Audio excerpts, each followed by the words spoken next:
हे कसलं देशभक्त सरकार आपल्या देशात आहे की जे आपल्या 3 भारतीय खलाशांचे प्राण अमेरिकेच्या हल्ल्यात गेल्यानंतर सुद्धा साधा निषेधाचा शब्द काढू शकत नाहीये.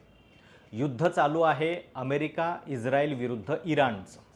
आपण आहोत अमेरिका आणि इस्रायलच्या बाजूनं आणि तरीसुद्धा होर्मुजच्या खाडीमध्ये अमेरिका हल्ला करते ज्याच्यामध्ये भारतीय खलाशांचे प्राण जात आहेत आणि या सगळ्याबद्दल आपल्याकडनं एक साधा निषेधाचा शब्दसुद्धा व्यक्त केला जात नाही आहे. बरं, अमेरिकासुद्धा बघा की जर भारत काही गोष्टी पणाला लावून आपल्यासोबत आहे तर किमान त्याची किंमत ठेवून या हल्ल्यानंतर त्यांनी खेद तरी व्यक्त करायला पाहिजे होता आमच्याकडनं या हल्ल्यामध्ये भारतीय नागरिकांचा जीव गेला म्हणून.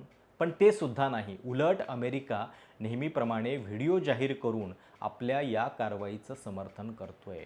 म्हणजे काय वेळ आलेली आहे बघा.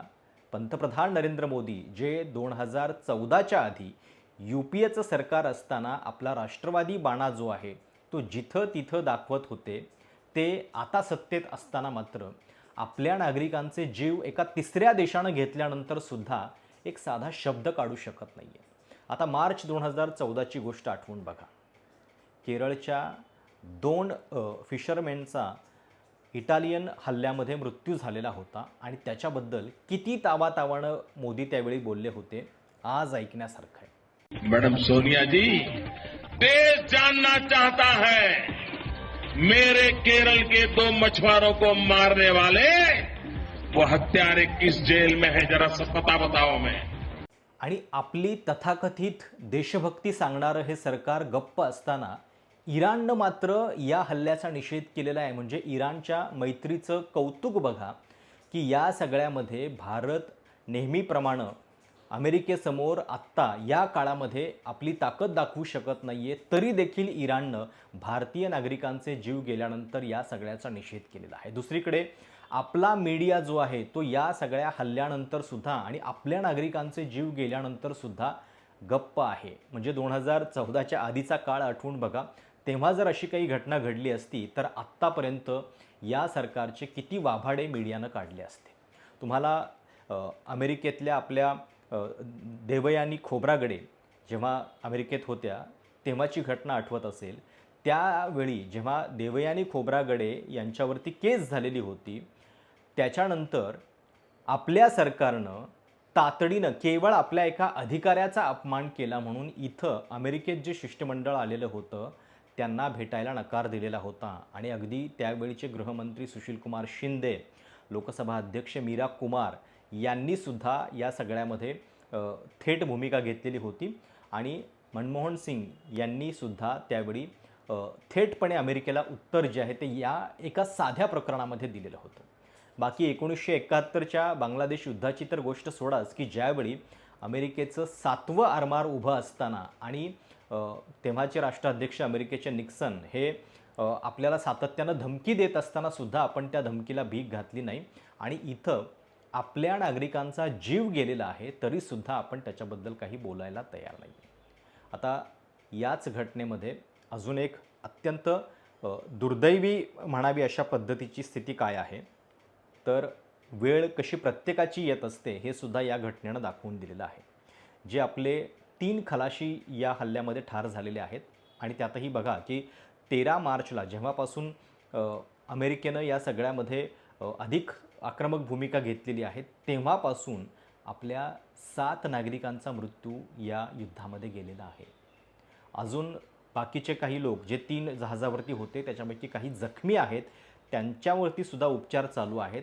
आणि या सगळ्याबद्दल आपल्याकडं मात्र कुठलाही निषेध हा जाहीरपणे व्यक्त केला गेलेला नाही आहे. उलट आपले पंतप्रधान हे जवाहरलाल नेहरू यांचा विक्रम आपण कसा मोडला याचे दिवस मोजत बसलेले आहेत. आणि त्याच्याबद्दलचं अभिनंदन करणारं इस्रायलच्या पंतप्रधानांचं ट्विट त्यांनी म्हणजे त्याच्यावरती रिप्लाय दिला, अमेरिकेच्या ट्विटवरती रिप्लाय दिलेला आहे. म्हणजे अभिनंदन स्वीकारायला त्यांना वेळ आहे, पण आपल्या नागरिकांचे जीव गेले त्याच्याबद्दल बोलायला मात्र वेळ नाही आहे. याच हल्ल्यामध्ये आदित्य शर्मा नावाचा जो हिमाचल प्रदेशमधला युवक ठार झालेला आहे त्याचे वडील राजेश शर्मा यांचं 11 ऑक्टोबर 2023चं एक ट्विटसुद्धा या सगळ्या घटनेनंतर प्रचंड व्हायरल होतं आहे. आणि त्याच्यामध्ये त्यांनी काय म्हटलेलं आहे, तर त्यावेळी त्यांनी इस्रायल गाझामध्ये ज्या पद्धतीनं अमानुष अत्याचार करत होतं आणि त्या अत्याचाराबद्दल कुठलाही संवेदना असलेला माणूस हा किमान त्या सगळ्याचा निषेध करत होता. पण त्यावेळी जे राजेश शर्मा असं म्हणत होते की I think Israel should now ethnically clean whole Gaza and make it non Muslim territory. This is only solution to maintain peace there. Kudos to Mossad and IDF. म्हणजे त्यावेळी मोसादला सलाम करणारे आज राजेश शर्मा हे आपला मुलगा या अमेरिकेच्या हल्ल्यामध्ये गमावून बसलेले आहेत आणि आज म्हणजे त्यांच्या कुटुंबावरती अमेरिकेच्या या युद्धखोर नीतीमुळं आपला करता धरता मुलगा गमावण्याची वेळ आलेली आहे.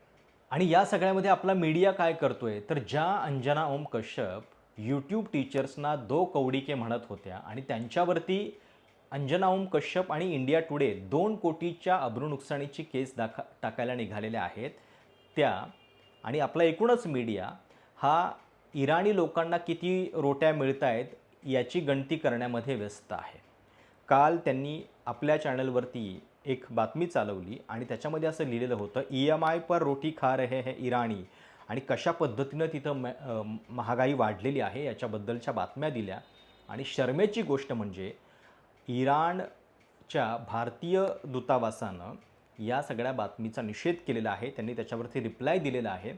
The embassy of Islamic Republic of Iran in India categorically rejects the reports and claims circulated by certain media outlets regarding the economic situation in Iran and alleged difficulties in the supply of essential goods and public necessities. म्हणजे आपल्या देशात काय चाललेलं आहे याच्यापेक्षा दुसऱ्या लोकांच्या महागाईबद्दल बोलण्यामध्ये आणि तिथं फेक न्यूज पसरवण्यामध्ये या मॅडम आघाडीवरती आहेत. ही परिस्थिती आपल्या मीडियाची या सगळ्यामध्ये झालेली आहे. आणि आता मूळ मुद्दा हा आहे की हे 3 जे भारतीय खलाशी आपण गमावलेले आहेत त्यांच्याबद्दल किमान आपण आपल्या देशाचा पाठीचा कणा ताठ आहे हे दाखवण्यासाठी तरी काही निषेध करायला पाहिजे होता, पण तो या सगळ्यामध्ये अद्यापही झालेला नाही आहे. आणि ज्या पद्धतीचं स्पष्टीकरण परराष्ट्र मंत्रालयाचं येतं आहे त्याच्यावरनं उलट आपण अमेरिका आत्ता होर्मुझमध्ये जे करतं आहे, ज्या पद्धतीनं हल्ले करतं आहे त्याचं एक प्रकारे आपण समर्थन करतोय असा सुद्धा मेसेज जातोय आणि त्याचं देखील कोणाला काहीही पडलेलं नाही आहे. ज्या युद्धाशी आपला काही संबंध नाही आहे तिथं आपल्या 3 खलाशांचे प्राण अशा पद्धतीनं अमेरिकेच्या हल्ल्यात जाणं हे खरं तर अतिशय आपल्या देशासाठी लाजिरवाणं आणि संतापजनक आहे, पण त्याच्याबद्दल आपल्याकडं प्रतिक्रिया येताना दिसत नाही आहे. उलट आपल्या मीडियामधले जे लोक आहेत ते या सगळ्याचं कुठंतरी समर्थन करताना दिसत आहेत की कशा पद्धतीनं बघा की अमेरिकेनं ही केलेली कारवाई जी आहे ती आत्ताच्या परिस्थितीनुसार योग्य आहे आणि कदाचित अमेरिकेनं अजून मोठी कारवाई केली असती पण ती केलेली नाही आहे, याच्याबद्दल समाधान माना. अशा पद्धतीच्या पोस्ट या देशातले मीडियाचे लोक करत आहेत. विष्णू सोम जे NDTVचे डिफेन्स एक्सपर्ट्स आहेत त्यांची पोस्ट या सगळ्याबद्दल अशाच पद्धतीचा भाव सांगणारी आहे. म्हणजे एकीकडे आपण बघतोय की प्रत्येक वेळी या देशामध्ये कोणी प्रश्न विचारेल, या देशामध्ये कोणी व्यवस्थेला काहीतरी सांगेल त्याला पाकिस्तानी ठरवलं जातं. त्यामुळं आता नशीब म्हणावं लागेल की या सगळ्यामध्ये किमान या सेलरच्या वरती आणि त्यांच्या कुटुंबियावरती ही वेळ या मीडियानं आणलेली नाही आहे. पण आपल्या देशाची हालत जो देश किंवा जे सरकार एरवी राष्ट्रभक्तीचा पाढा वाचत असतं त्यांच्यावरती ही आलेली आहे. कॉम्प्रोमाइज्ड PM असं जे राहुल गांधी वारंवार म्हणतात, अमेरिकेसमोर आपलं एक शब्द या सगळ्या काळामध्ये का निघू नये आणि जिथं किमान आपल्या हिताच्या गोष्टी आहेत तिथं तरी बोलायला काय हरकत आहे, हा प्रश्न या निमित्तानं पडल्याशिवाय राहत नाही.